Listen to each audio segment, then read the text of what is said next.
So we just watched an interview that Natasha Liu Bordizzo and Rosario Dawson did that was filmed back in Celebration, but Entertainment Weekly just released. It reminds me of something that Star Wars fans, more likely than not, always get wrong. Yeah, and it's kind of one of my pet peeves that always comes up. It really makes me happy because Rosario Dawson talks about Ahsoka and the idea of attachment. I think that's one of the things that seems like a story point within the Jedi, like no attachments or whatever. And people get really hung up on that. Yeah. And it's not like that there's no relationships there and that there's no feeling. And I think actually because of people always kind of pushing to that no attachment thing, you're always kind of surprised. And actually gets right. And obviously if you're working directly with Dave Filoni, you're probably going to get it right. The fact that so many people believe that the Jedi teach non-attachment, as in you can't have emotions and you can't have connections to people, which just couldn't be further from the truth. It's kind of the opposite of that. Yeah, and they even go so far as to make some arguments where the Jedi are teaching to repress emotion. Right? So first you have no attachment means you can't have emotions, and then next you have they actually actively teach to suppress it and repress it. A lot of Jedi are repressed. A lot of Jedi are bottled up and holding all of these feelings inside.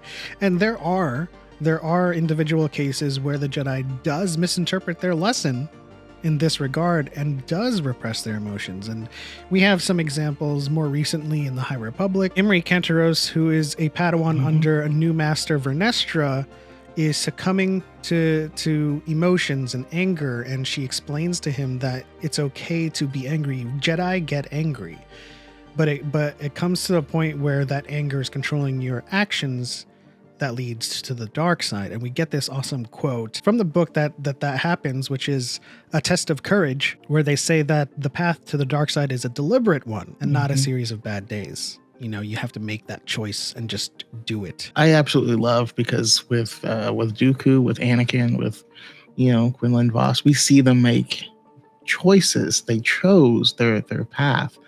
And can choose to come back. So just for everyone that's kind of not quite connecting the two, what are attachments? Attachment is, as Anakin describes it in Attack of the Clones, possession. Are you allowed to love? Thought that was forbidden for a Jedi. Attachment is forbidden. Possession is forbidden. Compassion, which I would define as unconditional love, essential to a Jedi's life. So you might say that we are encouraged to love.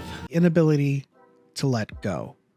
And so most of the time when people read the code or the tenets of the Jedi Order about there is no emotion and there is and they forbid attachment, they are thinking that is what they teach, that you can't have emotion, you repress it. But the Jedi Code itself, when it says there is no emotion, these are all like frameworks for you to decide on how you're going to act and interpret the Force.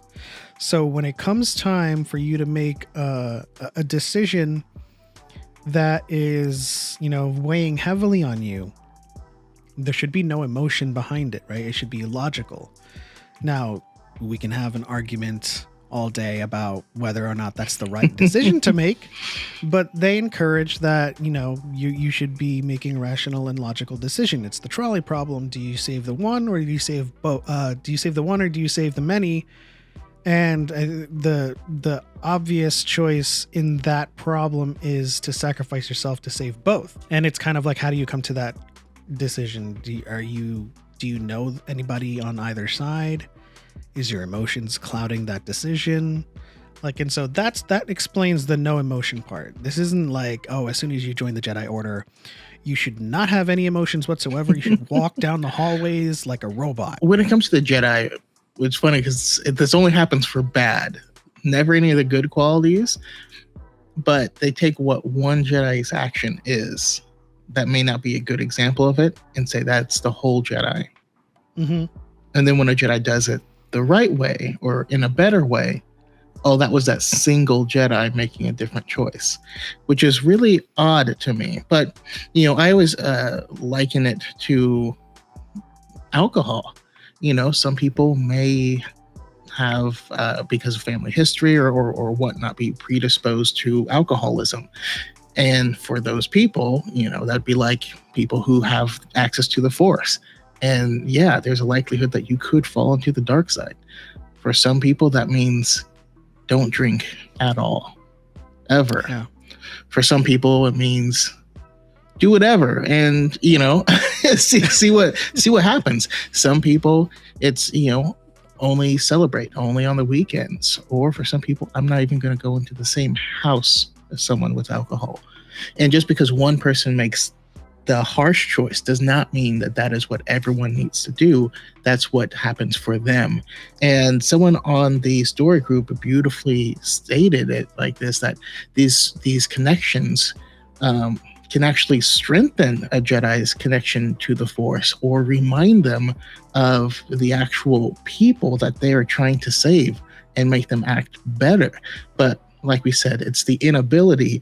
It's when that connection becomes an obsession. It's when you're saving them not for their sake, but for yours. Like in the case of Anakin, that's not what Padme would have wanted. Mm-hmm. He was viewing her as a possession.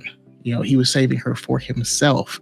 And if he lost her, that would be him failing, and he couldn't accept that. That's why that was a negative, versus someone like Kanan Jarrus, whose connection to his team, to his found family, to Hera, makes him stronger and makes him make better choices.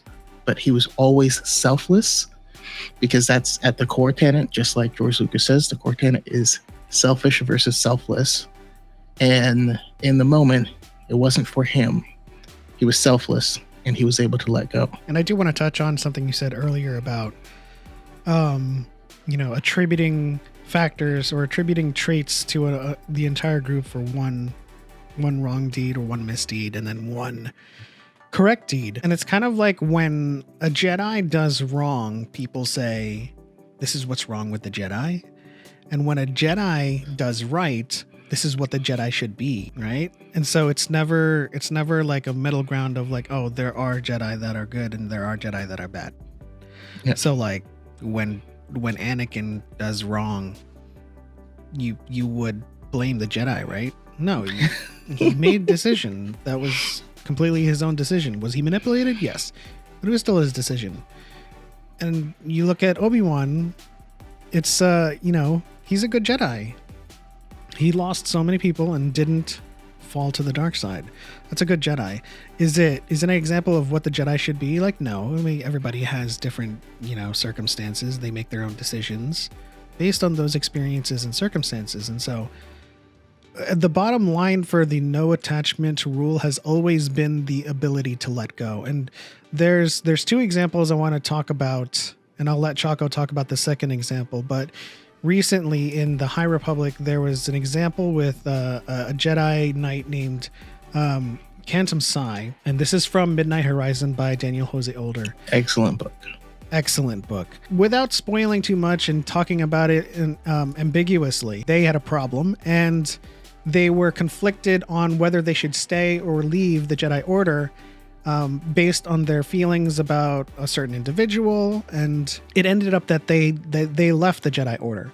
But what had happened was, throughout them living their life and pursuing the things that they wanted to pursue, they came back to the Jedi Order, and Yoda said, you basically came back a knight. So the entire lesson was the ability to let go of these things that's like clouding your decision. Just make the decision. They're not going to keep Cantum Psy from pursuing that relationship. They're not going to keep them from wanting to live a normal life. And so the entire lesson, which I thought was a great lesson, the night trial for Cantum Psy, was to just let go of the Order, which flows perfectly into the second example. Season 5 of the Clone Wars, we have Ahsoka. Ahsoka's, what is stated as her great triumph. And who knows where it's going to end up. We don't have that story yet, but yeah, she had to let go of the Order, the one thing that Anakin couldn't do. And she's all the better for it. A lot of people say that's why they love Ahsoka, but she was able to make that same exact decision and let go. I'm imagining that she's going to end up back there or already is there and is now considered a way seeker. That's what my money is on, but that's speculation. It's not canon yet. It goes back to the season 7 for me, when, you know, the Siege of Mandalore and Yoda says, did you do this as a citizen or as a Jedi? And, you know, Ahsoka says, not yet. So she hasn't given it up, or she hasn't ruled it out. But she displayed incredible discipline by being able to leave. And after that, after Midnight Horizon, and after kind of like reframing or recontextualizing what the no attachment rule really means, Ahsoka did the most Jedi thing possible in that scenario. She let go and left. Exactly that. So, you know, basically in conclusion, attachment does not mean that you don't love people, does not mean you don't care for people, does not mean you aren't connected to your Padawans, to your masters, to your friends, to the people that you serve with. It doesn't mean you're not connected to them. It means that you're able to let go. And if saving them means that you don't get to see them again, that's okay, because you're saving them not for yourself, for selfish reasons, for possession, but for their own sake.